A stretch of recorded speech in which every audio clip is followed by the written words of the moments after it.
رسولا من انفسهم يتلو عليهم آياته ويزكيهم ويعلمهم الكتاب والحكمة وإن كانوا من قبل لفي ضلال مبين صدق الله مولانا العظيم۔ عزیزان محترم،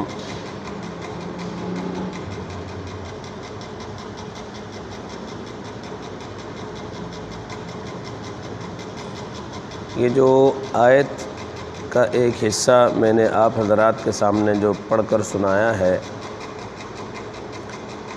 اس میں اللہ رب العزت نے اپنے پیارے حبیب صلی اللہ علیہ وسلم کی مقصد بعثت کو بیان فرمایا، اور مقصد بعثت کو بیان کرنے والی ہستی جد الانبیاء سیدنا ابراہیم علی نبینا علیہ الصلاۃ والسلام ہے۔ مکہ مکرمہ میں آپ نے کئی دعا فرمائی تھی، ان میں سے ایک دعا یہ تھی، ربنا وبعث فیہم رسولا من انفسہم، اے ہمارے رب، آپ ان کے اندر ایک رسول بھیجیے جو انہی میں سے ہو۔ چونکہ اہل مکہ زیادہ تر اولاد اسماعیل میں سے ہیں یا اسماعیل میں سے تھے، تو گویا سیدنا ابراہیم علی نبینا علیہ الصلاۃ والسلام نے اپنی اولاد یعنی اسماعیل علیہ السلام کی اولاد میں نبوت کے لیے دعا فرمائے، منہم، انہی میں سے ہو۔ اور ان کے کام کیا ہوں گے؟ کہا 3 کام ہوں گے، یتلو علیہم آیاتہ، قرآن مجید کی تلاوت کریں گے، اور جس کے لیے الحمدللہ پوری دنیا کے اندر مکاتب قرآنیہ اور شعبہ تحفیظ قائم ہے، جو اس یتلو علیہم آیاتہ کے مقصد کو پورا کر رہا ہے۔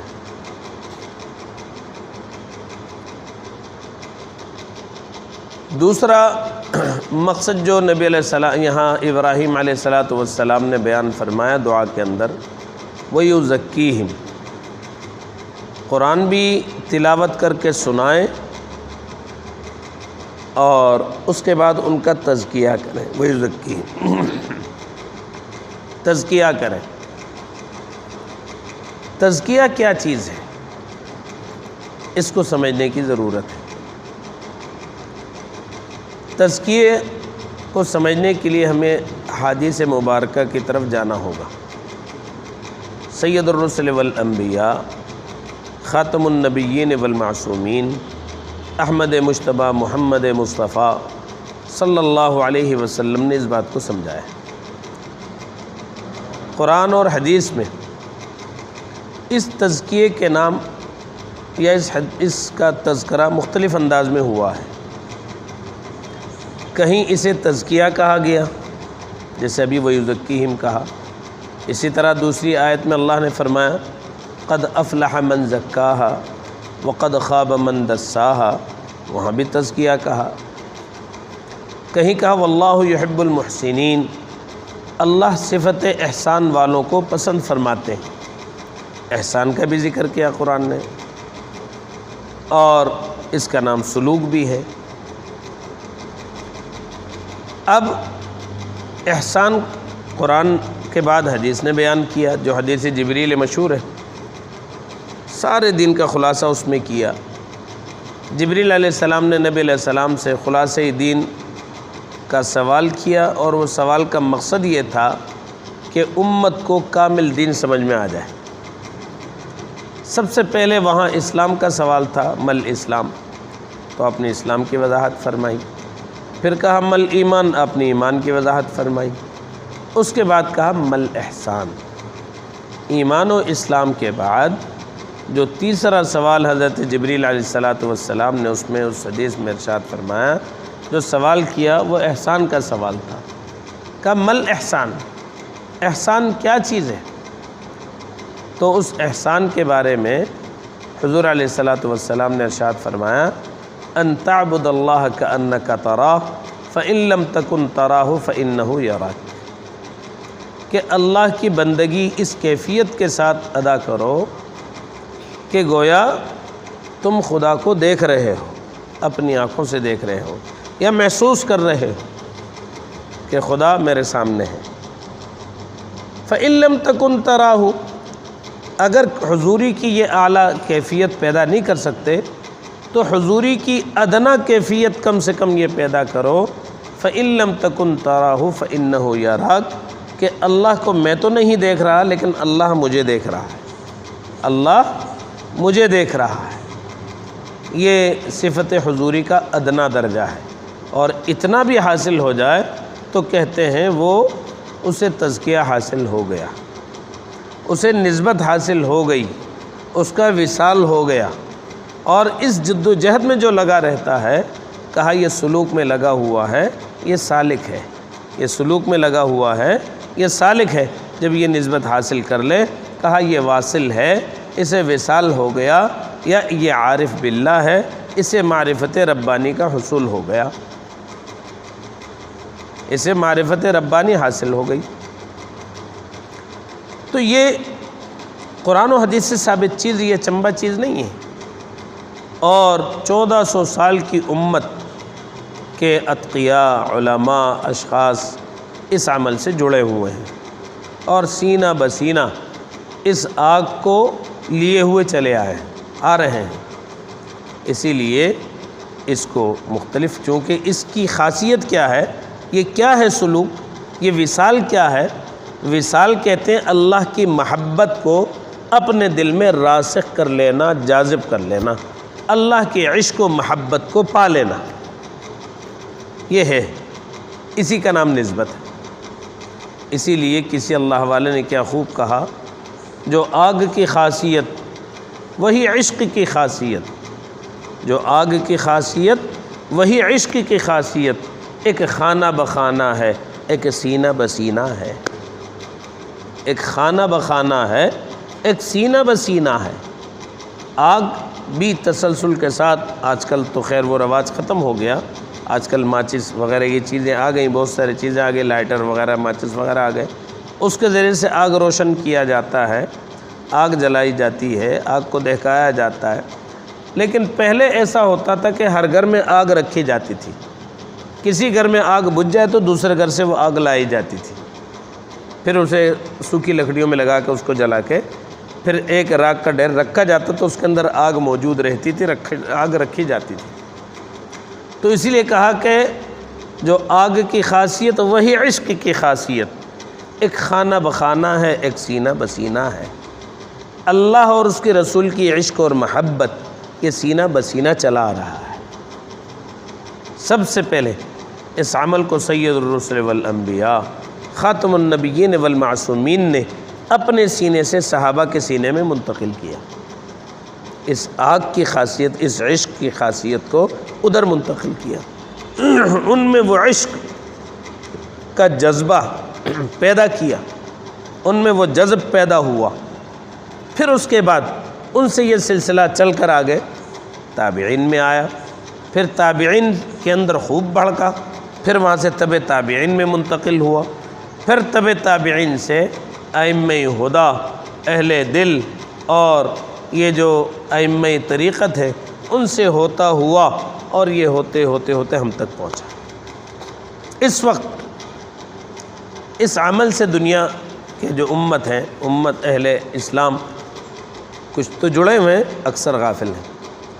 لیکن ہم جب ماضی میں جاتے ہیں تو ہم بعض زمانہ ایسا پاتے ہیں کہ اس میں امت کا تزکیے کے بارے میں مضبوطی کے ساتھ ان کا شغل اور انشغال بہت زیادہ پایا جاتا تھا۔ حضرت خواجہ جو ہے حضرت مجدد الفسانی رحمۃ اللہ علیہ کا پوتا خواجہ معصوم رحمۃ اللہ علیہ، ان کے خلفاء کی تعداد 70,000 ہے، خلفاء کی تعداد، اور مریدین کی تعداد تو کروڑوں میں ہے۔ خواجہ معصوم رحمۃ اللہ علیہ سے خلفاء کو بھی ملنا ہوتا تو ایک 1.5 سال انتظار کرنا پڑتا تھا نام لکھوا کر۔ 70,000 خلفاء تھے، مخصوص چند ایسے خلفاء تھے جو ہر وقت آپ سے آ کے مل سکتے تھے، چند مخصوص جو اخص الخواص تھے۔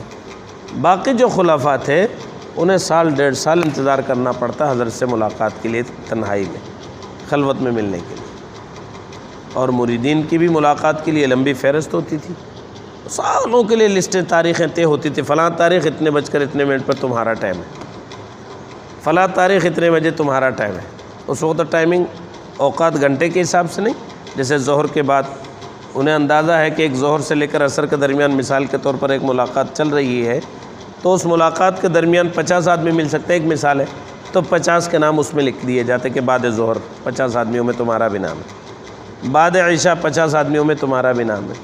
تو اس طرح ایک دن میں زیادہ 150 200 250 کی ملاقات ہوتی ہے۔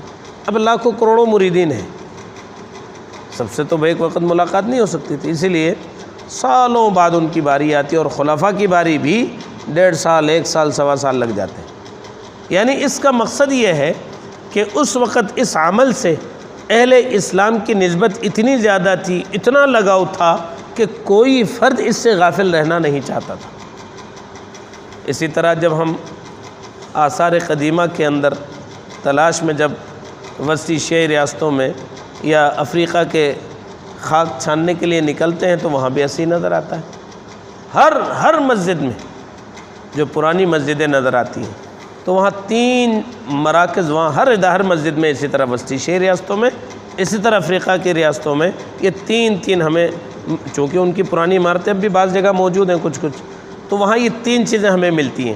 سامنے مسجد کی عمارت ہوتی تھی، بڑی سی مسجد ہوتی، اس کے ایک طرف خانقاہ، ایک طرف مدرسہ ہوتا تھا۔ خانقاہ، مدرسہ اور مسجد، یہ تینوں چیزیں، یہ تینوں مراکز لازم ملزوم ہوا کرتے تھے، مدرسہ بھی، خانقاہ بھی اور مسجد بھی، یہ تینوں ساتھ ساتھ ہوتے تھے۔ گویا امت اس سے بہت جڑی رہی۔ بیچ میں یہ غفلت کا زمانہ چلا جو استعماری دور گزرا ہے سامراجیت کا، اس سامراجیت میں علم کی بھی قلت ہو گئی تھی، علماء کی قلت ہو گئی، علم کی قلت ہو گئی، اسی طرح اہل اللہ کی قلت ہو گئی، تو جہالت بڑھ گئی، جہلا بڑھ گئے، کچھ علم کے نام پر جہلا بڑھ گئے، انہوں نے دھوکے دیے، کچھ چونکہ کچھ نے بزرگوں کو دیکھا تھا، ان کے نام پر انہوں نے جہالت اپنا لی، اور وہ بھی جو ہے بزرگوں کی نسبت کے نام دے کر پیر بن گئے۔ نسبت کوئی نہیں لیکن بن گئے پیر صاحب، چونکہ اللہ والے تھے نہیں، مشائخ تھے نہیں، تو اس طرح مشائخ بھی بن گئے بعض۔ تو چونکہ علم بھی نہیں اور نسبت بھی نہیں، لہذا گمراہی پھیلی اس سے، اور بدعت کا، شرک کا خوب رواج ہوا۔ اسی سلسلے کے نام پر بدعت کا رواج ہو گیا، جہالت کی وجہ سے، علم نہ ہونے کی وجہ سے سب کچھ ہوا۔ خیر ابھی وقت مختصر ہے، زیادہ بات نہیں ہو سکتی۔ یہ ہے کہ علم اس شعبے کے اندر، تزکیے کے اندر سب سے اہم ہے۔ حضرت خواجہ نظام الدین اولیاء رحمۃ اللہ علیہ کا ایک خلیفہ تھا، خواجہ عثمان ہارونی رحمۃ اللہ علیہ، اس کا بنگال سے تعلق تھا۔ سب سے پہلا شخص بنگال میں، اس وقت ہندوؤں کا عام، ہندو ہی تھے سارے بنگال میں، تو خواجہ نظام الدین اولیاء رحمۃ اللہ علیہ کے یہ خادم خاص تھے، ان کے خدام میں شامل تھے۔ جب ان کو بھیجنے لگے، حضرت کے دل میں اللہ نے ڈالا، تو حضرت کے ساتھ ایک حضرت کے دوست تھے، بہت بڑے عالم تھے، علامہ زرادی رحمۃ اللہ علیہ، تو ان سے ویسے ہی تذکرہ ہوا کہ میں انہیں بھیجنا چاہتا ہوں اسی سلسلہ تصوف کے لیے۔ فرمایا دری کار اول شے علم است، اور اس شعبے میں سب سے پہلی چیز علم ہے، بغیر علم کے تصوف کا کوئی کام نہیں ہے، خانقاہ کا کوئی کام بغیر علم کے نہیں ہے۔ خواجہ نظام الدین اولیاء رحمۃ اللہ علیہ کے الفاظ ہیں۔ تو اس عالم نے کہا کہ آپ گھبرائیے نا، میرے حوالے کیجئے، من اورا در شش ماہ دانشمند میں کنم، میرے حوالے کر دیں، میں انہیں 6 ماہ میں عالم بنا دوں گا۔ کیا اللہ حوالے تھے، کیا اوقات میں برکت تھی۔ کہا 6 ماہ میں مولوی بنا دوں گا، میرے حوالے کر دیں۔ 6 ماہ میں تو نہیں، البتہ 2 سال میں عالم بنا دیے۔ 6 ماہ تو نہیں، 2 سال میں علامہ زرادی رحمۃ اللہ علیہ نے خواجہ عثمان ہارونی رحمۃ اللہ علیہ کو عالم بنا دیا۔ عالم بنا کے شیخ کے حوالے کر دیا، لیجیے میں نے عالم بنا دیا۔ پھر حضرت نے تھوڑا جانچا جوچا، امتحان لیا، دیکھا ہاں صحیح ہو گیا، صحیح عالم پختہ ہو گیا۔ پھر انہوں نے ان کو سینے سے لگایا، اپنے پاس رکھا، خرقہ خلافت دی، نوازا ان کو، اور اس کے بعد کہا کہ اب بنگال جاؤ، اپنا کام کرو۔ وہاں گئے، جانے کے بعد انہوں نے محنت کی، کرتے کرتے وہاں ایک شاہ جلال نامی بزرگ ہے، وہ ان سے بیعت ہوئے، ان سے انہوں نے اجازت حاصل کی، اور پھر اللہ نے اس شاہ جلال کی برکت سے آدھے بنگال میں اسلام پھیلایا۔ تو اس طرح دن کا کام ہوا۔ تو اس کام میں علم بہت ضروری ہے، اس لیے میں نے کہا نا جہالت سے تباہیاں پھیلی ہیں۔ تو اللہ پاک مجھے بھی اور آپ سب کو تصوف کو سمجھنے، تزکیہ کو سمجھنے کی توفیق عطا فرمائے، اور اس کے مطابق اپنا